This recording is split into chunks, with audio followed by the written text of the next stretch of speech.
want to know, what is your answer to young people for some of the really big problems facing humanity, like the climate catastrophe, like economic crisis, like the precarious job market? Because they just don't, like, you talk all this much about individual responsibility. Most of us are never going to be able to afford to have all of these assets to have responsibility over. So what is your advice beyond banal comments like clean your room? Well, it's actually rather difficult to answer a question that ends with your comments are banal, politely.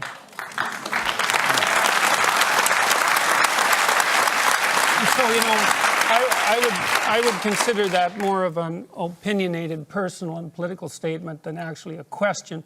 So why don't you try reformulating that so that there's an actual question there? What is your...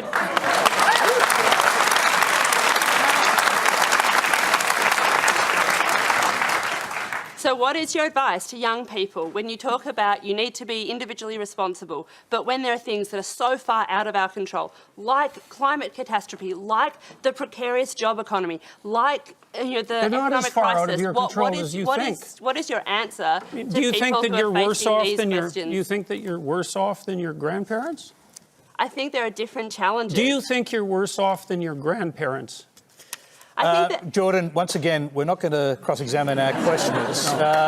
So try answering the question about collective responsibility on climate change, for example. Pick one part of that, because the argument, I think, is that individual responsibility does not change the climate, does not fix the problem that needs global collective responsibility. So I think that's the core of the question. Do you have a theory about that? Well, fundamentally, I'm a psychologist, and my experience has been that people can do a tremendous amount of good for themselves and for the people who are immediately around them by looking to their own inadequacies and their own flaws and the things that they're not doing in their lives and starting to build themselves up as more powerful individuals. And if they're capable of doing that, then they're capable of expanding their career. And if they're capable of expanding their career and their competence, then they're capable of taking their place in the community as effective leaders. And then they're capable of making wise decisions instead of unwise decisions when it comes to making collective political decisions. I'm not suggesting in the least, and have never suggested, that there's no domain for social action. I'm suggesting that people who don't have their own houses in order should be very careful before they go about reorganizing the world, which happens in many ways. So, can I if a young person believes that the climate, the global warming problem on the climate is something that needs to be tackled quickly, and they can't wait until they grow up and become prime ministers to do it, do you think collective responsibility overrides individual responsibility in a huge issue like that? No. Okay. I don't. Okay.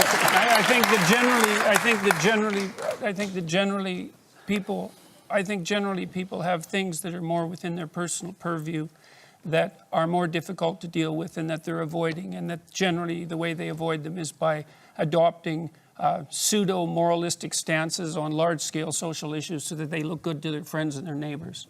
That's what it looks like. See, it's like you look all around and you see all this stuff, and everybody's got stuff but me. Where's mine? Where's my stuff? I'm young, man. I should have stuff too.